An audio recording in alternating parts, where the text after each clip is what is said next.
Assalamualaikum warahmatullahi wabarakatuh. Alhamdulillahilladzi ja'ala shahra ramadana shahra siyamil ladzi mumtali'u birahmati wal maghfirah. Ashhadu an la ilaha illallah wa ashhadu anna Muhammadar Rasulullah. Wassalatu wassalamu ala sayyidina wa maulana Muhammadin sallallahu alaihi wasallam wa ala alihi wa ashabihi alladhina ittaba'una fid dunya wal akhirah. Amma ba'du. Fa ya ayyuhal mustami'un, usikumullahu wa iyaya bittaqwallahi faqad fazal muttaqun. Allah subhanahu wa ta'ala di dalam Al-Quranul Karim berfirman, A'udzu billahi minasyaitonir rajim. Ya ayyuhalladzina amanu kutiba alaikumus siyam kama kutiba alal ladzina min qablikum la'allakum tattaqun. Pendengar yang dimuliakan Allah Subhanahu wa ta'ala, segala puji bagi Allah Subhanahu wa ta'ala yang telah memberikan waktu yang sangat bermanfaat, yaitu kita bisa sampai pada bulan Ramadan yang dimuliakan. Salawat serta salam semoga selalu dilimpah curahkan kepada junjungan kita semua, Nabi besar Muhammad sallallahu alaihi wasallam, para sahabatnya, keluarganya, pengikutnya sampai di akhir zaman. Pada bulan Ramadan, seluruh umat muslim diwajibkan berpuasa. Yang pada pertama kalinya puasa diwajibkan bagi umat muslim pada tahun kedua setelah hijrah Nabi sallallahu alaihi wasallam dari Makkah ke Madinah. Sejatinya Rasulullah hanya melaksanakan puasa 8 tahun saja, akan tetapi mampu merubah dan mencetak generasi-generasi terbaik yang diwariskan kepada sahabatnya, tabi'in, dan mudah-mudahan kepada kita sebagai umatnya. Pendengar yang setia, yang dirahmati Allah Subhanahu wa ta'ala, pada saat ini di masa pandemi COVID-19, PSBB, lockdown, memberikan warna tersendiri bagi kaum muslimin di dalam melaksanakan puasa Ramadan ini. Yang biasanya ibu-ibu rumah tangga menyediakan segala macam aneka ragam makanan minuman yang disediakan untuk keluarga putra putrinya yang sedang belajar berpuasa. Kemudian kita sering menyaksikan atau kita sendiri ketika berpuasa banyak memakan makanan yang disediakan. Ada es buah, ada kolak pisang, ada kolak kolang kaling, ada pastel, ada bakwan, dan segala macam makanan-makanan yang pada saat berbuka puasa semuanya dimakan sehingga mengakibatkan perut kita menjadi kenyang, were, begah kata orang Betawinya. hal ini semestinya sedikit dikurangi dalam hal memakan makanan yang halal tersebut. Kenapa? Karena perkara tersebut kurang disukai oleh Allah Subhanahu wa Ta'ala. Hadirin pendengar yang dimuliakan Allah Subhanahu wa Ta'ala, Rasulullah Shallallahu Alaihi Wasallam menyarankan kepada kita untuk tidak memperbanyak makan dari makanan-makanan yang halal, terlebih lagi yang haram. Kenapa demikian? Karena maksud daripada puasa adalah al-khawa'u wa kasrul hawa'i litaqwin nafsi ala taqwa. Maksud dari puasa adalah menahan perut dari rasa lapar dan meruntuhkan nafsu syahwat dalam rangka memperkuat jiwa, memperkuat diri untuk meraih takwa. Selain daripada itu, Rasulullah Shallallahu Alaihi Wasallam di dalam melaksanakan puasa seyogianya kita tidak memperbanyak tidur siang. Walaupun terdapat sebuah khabar menyebutkan naumatus shaim ibadah. Tidurnya orang berpuasa itu adalah ibadah. Namun tidak demikian yang dianjurkan oleh Rasulullah Sallallahu Alaihi Wasallam.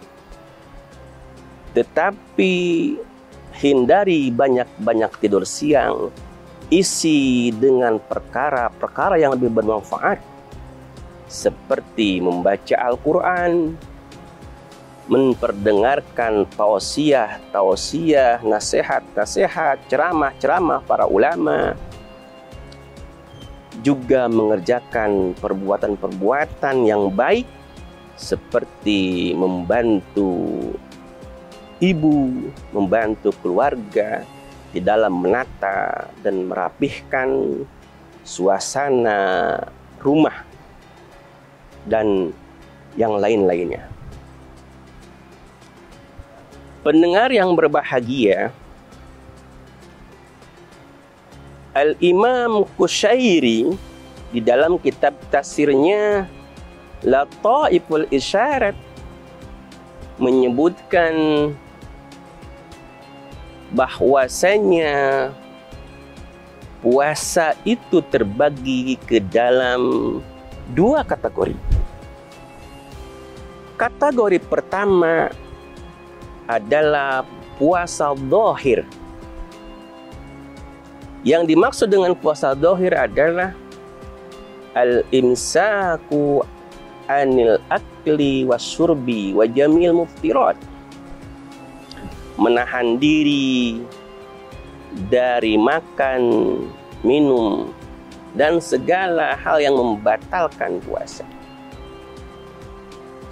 Atau santri lebih mengenalnya dengan istilah puasa adalah al-imsak anil akli wasyurbi wa jami'il muftirati jami'an nahari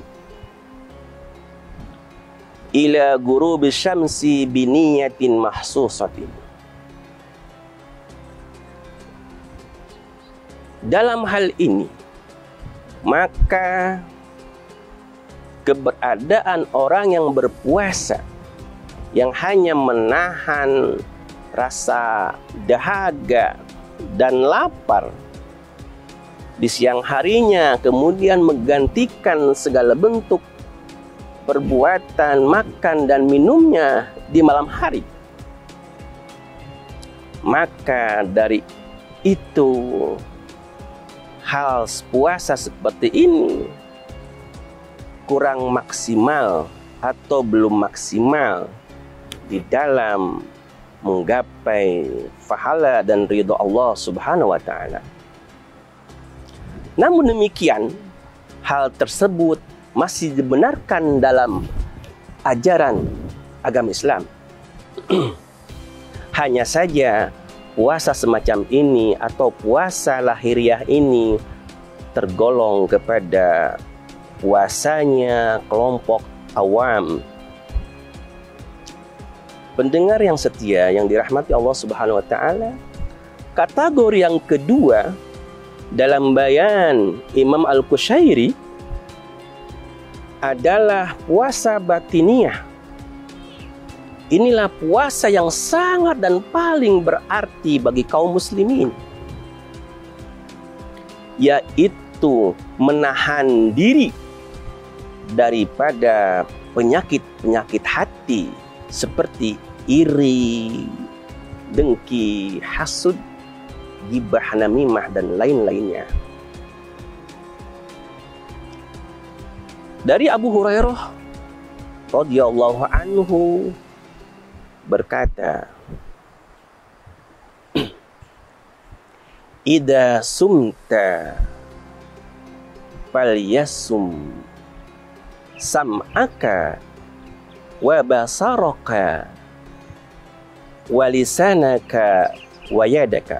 Rawahul Bukhari wa ashabus sunan.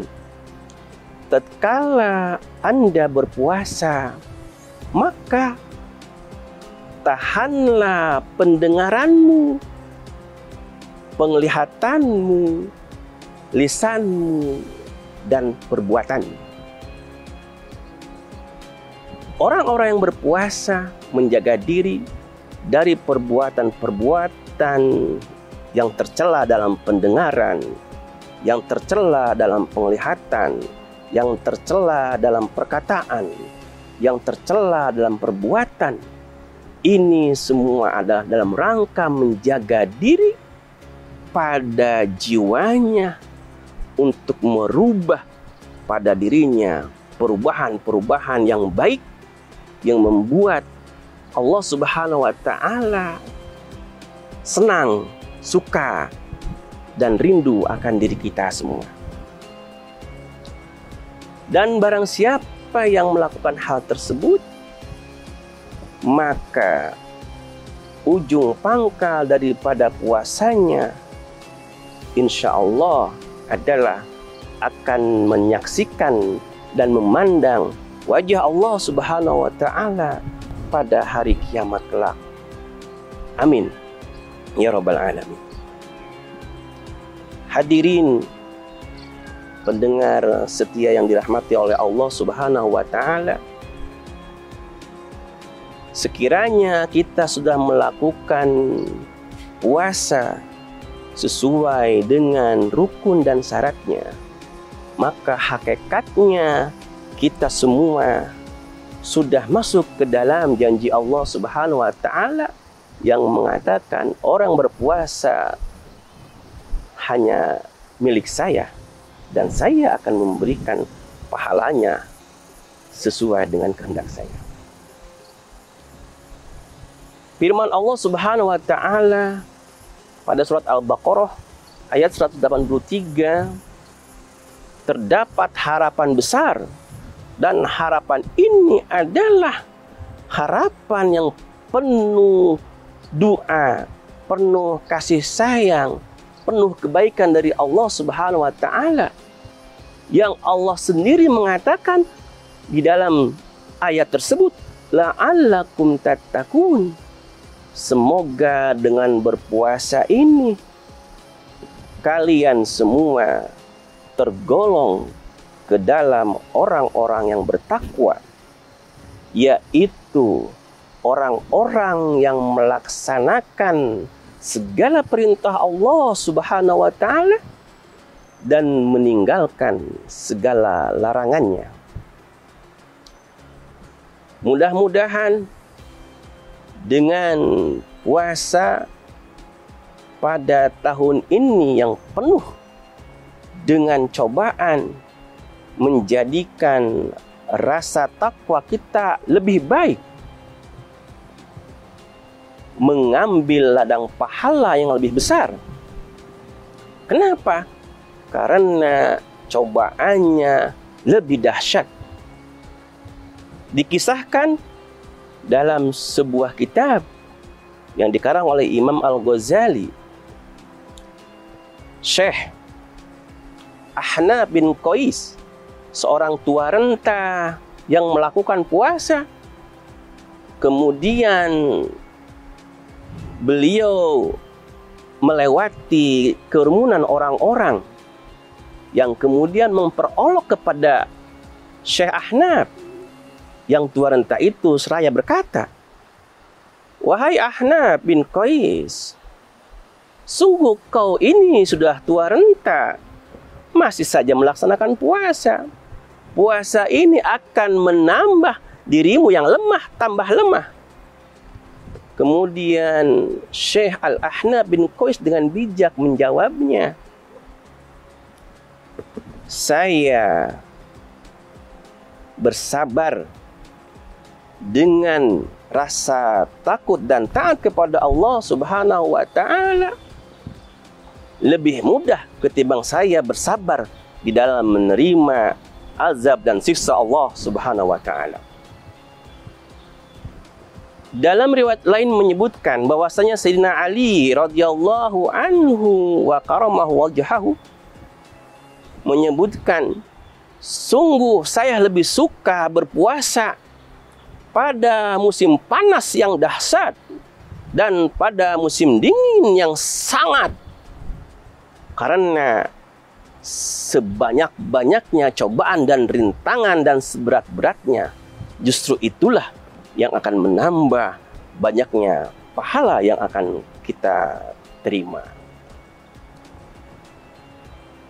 Para hadirin rahimakumullah, mudah-mudahan dengan puasa yang kita lakukan pada tahun ini sesuai dengan suasana, situasi dan kondisinya, kita mampu meraih pahala puasa dari Allah Subhanahu wa Ta'ala yang maksimal. Dan sebelum saya tutup, ada satu hal yang paling penting yang dianjurkan, yang diajarkan oleh Rasulullah SAW. Tatkala kita berbuka puasa, selayaknya kita untuk memiliki sifat H2C, harap-harap cemas, atau THR, tekadkan dalam diri kita al-khauf war-raja, rasa takut dan berharap kepada Allah Subhanahu wa Ta'ala. Kenapa demikian? Karena setelah kita berbuka puasa, ada dua golongan setelah itu. Yang pertama, apakah kita akan masuk ke dalam golongan orang-orang al-muqarrabin, orang-orang yang dekat dengan Allah Subhanahu wa Ta'ala, yaitu orang-orang yang puasanya diterima oleh Allah Subhanahu wa Ta'ala. Amin ya rabbal alamin. Tetapi satu golongan yang harus kita waspadai, yang harus kita cemaskan adalah golongan al-mamkutun, ay mamkutin, yaitu golongan yang dibenci oleh Allah Subhanahu wa Ta'ala. Kenapa? Karena puasa kita yang kita tahan dari mulai menyingsing fajar hingga terbenamnya matahari, Allah tolak mentah-mentah. Allah tidak terima puasa kita. Na'udzubillah summa na'udzubillah. Hadirin rahimakumullah Subhanahu wa Ta'ala, mudah-mudahan puasa kita pada tahun ini lebih baik dan lebih baik dan mencapai kepada golongan orang-orang bertakwa. Bismillahirrahmanirrahim. Ya ayyuhalladzina amanu kutiba alaikumusiyam kama kutiba alal ladzina min qablikum la'allakum tattaqun. Atlubu minkum al-afwa billahi taufiq wal hidayah. Wassalamualaikum warahmatullahi wabarakatuh.